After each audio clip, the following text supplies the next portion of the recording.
Now, our coverage tonight begins with update on the trial of the End Bad Governance protesters. President Bola Tinubu has ordered the immediate release of all minors detained last Friday in connection with the End Bad Governance protests. The Socio-Economic Rights and Accountability Project, along with concerned Nigerians and various local and international human rights groups, had urged the president to direct the Attorney General of the Federation and Minister of Justice to secure the release of all End Bad Governance protesters, including 32 hungry and malnourished children. SERAP expressed concerns that the children and other protesters were detained solely for peacefully exercising their human rights. The groups also warned that the continued detention of protesters could deter other citizens from exercising their rights. And now to discuss this further, we are joined by legal practitioner and public affairs analyst Towo Oseruwajo, who is joining us from the United Kingdom. You're welcome. Good to have you here, Towo. Now, after a few days of widespread condemnation, President Tinubu has ordered the immediate release of all detained minors from the End Bad Governance protest. So the question is, what do you make of this? Marcino, good evening, and it's a pleasure joining you too. Well, if you look at the president directive, you see that it's contrary to lay down procedures because the matter is already in court. And I believe, though the president's statements should be directed to the Attorney General of the Federation, which by virtue of Section 174 of the Constitution, he ought to, because, bail has been granted, and for those minors to be released based on the legal procedures known to law and in Nigeria, is for them to meet the bail condition. So what the president ought to have done is to direct, which he has directed, and I believe that the Attorney General of the Federation would have taken swift action by filing processes to make sure that the date is brought forward and enter what we call the nulli prosequi by virtue of Section 174 of the Constitution. So by entering that procedure, he can terminate the procedure in court, then carry out the order of the president. And also, we should not forget that the president's order does not elevate the children from prosecution, because it's stated with condition, without prejudice to the law, and which the law also involve them of being prosecuted for the alleged offense or any other offenses that may come up in the course of the review of the case in total. Now, Towo, you did mention that this goes against legal procedure, so I'm wondering exactly what the implications would be on the judiciary. Yeah, the implication will be that when the judiciary is caught up in procedures that are alien to what ought to have been, issues like this would have come up, because some of us who are spectators, some of us who are also active participants in the procedure or trying to provide legal support to the affected district, we were surprised that the judge or the judiciary can raise some issues so motu, which, when I mean so motu, in his own power, is the beginning and the end when anything that is before it, to have stopped some of the procedure that took place before the court. So we don't really know, but I think the directive is vague. It's left for the Attorney General of the Federation to put legal backing to it, to carry out his statutory provision, statutory law, to make sure that the procedures are not just swept under the carpet.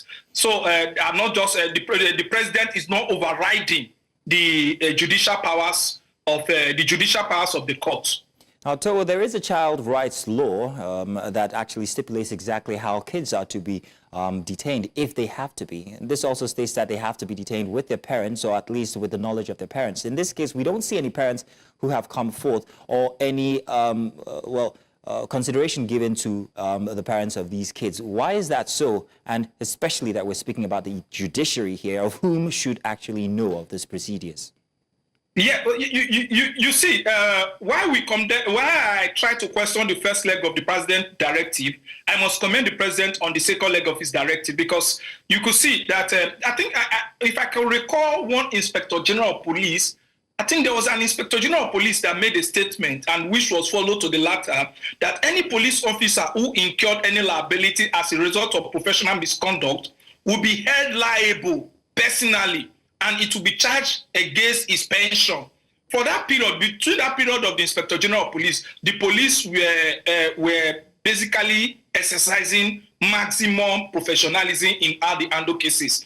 The second leg of the president directive will now come into play, that the law enforcement agencies or the people that were involved. Remember, some of these children, some of these minors were brought from Kaduna, some from other states down to Abuja, and there are procedures for that. Those officers involved in those procedures ought to, as a matter of fact, if it is a developed nation, they ought to have resigned. That is one. Or they need to face disciplinary measures if the procedures will follow this thing. Therefore, the judiciary is a cause for concern, because though we know that the judiciary lives in the society but is blind to the society, but the judiciary ought to have acted on things before them, which is already before them. I don't know. It's just we've not heard from the part of the judiciary. We're just hearing from the spectators of the media that, a bail was granted. But I think my Lord would have, or which I believe he might have done, ordered that the proper procedure should be followed.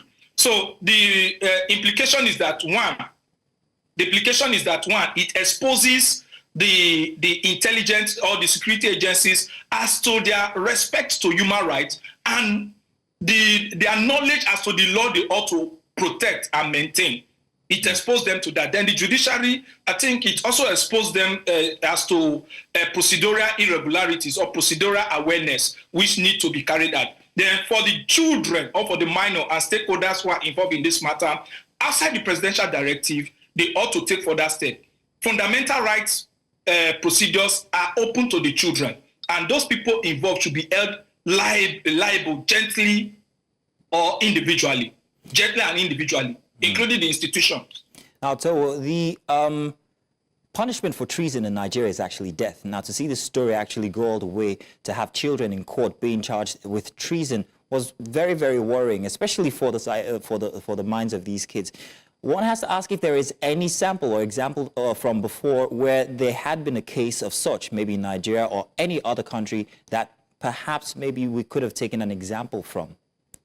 Well, you see, the law is dynamic in nature, and offenses are not restricted, are not respecters of age. If the children are fined, because you could see that we should not also forget that during the insecurity in the north, some of the suicide bombing that took place are particularly minors who carry out such acts as alleged, or some clips that were shown. So offenses are not restricted as to age. But the question is, if the children go through this rigorous process of the alleged offense and they were found not guilty, what will become, in short, what becomes the fate of those days they've spent in that inhuman facilities they've kept them?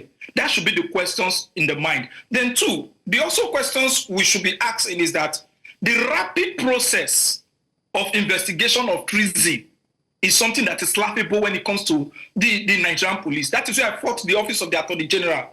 Treason is an offense of public interest, that the Attorney General should not have left it to this long to be within the controls and confinement of the Nigerian police, when we know the extent they can go when it comes to issue of acting acting within outside the books. So it's not about the age of the children; it's about the procedure.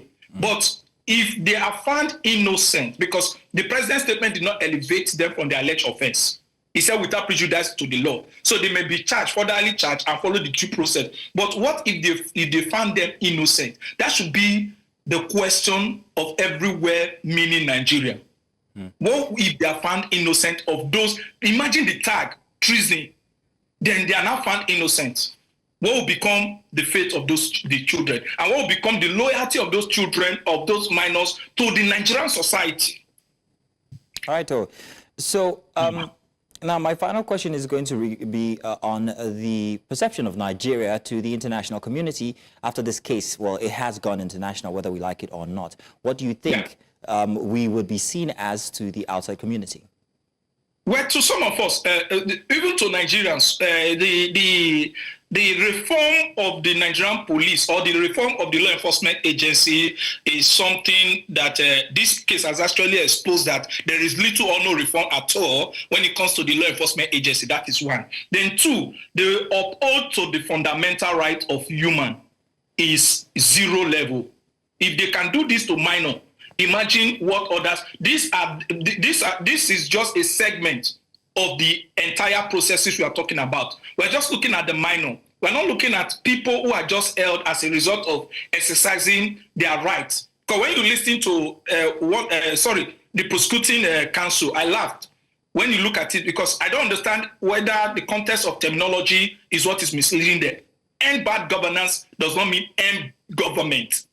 It's the two things, the terminology. So the perception is very low. It's very low. But I think what can elevate the perception, or what can give a positive light to the perception, is that those key actors, the people involved, are meant to face the book, are meant to face discipline if they find one thing, so that the precedents they set will not be built on by others. Because if they let them go, they'll say, oh, we did it in 2024, we can do it again.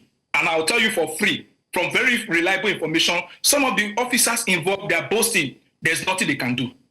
And I just wish their boast do not go, their boast should not become an issue of fact. There's still plenty of questions. Many people are asking regarding these kids, if they are let go, who would they be handed to? Because we've had very little knowledge regarding whether wards or parents. So there is still that lingering question as to who the guardians and who exactly these kids will be handed to. But we can't continue on that. I just wanted to mention that. To Oseruoja, thank you very much for joining us this evening to give your expert.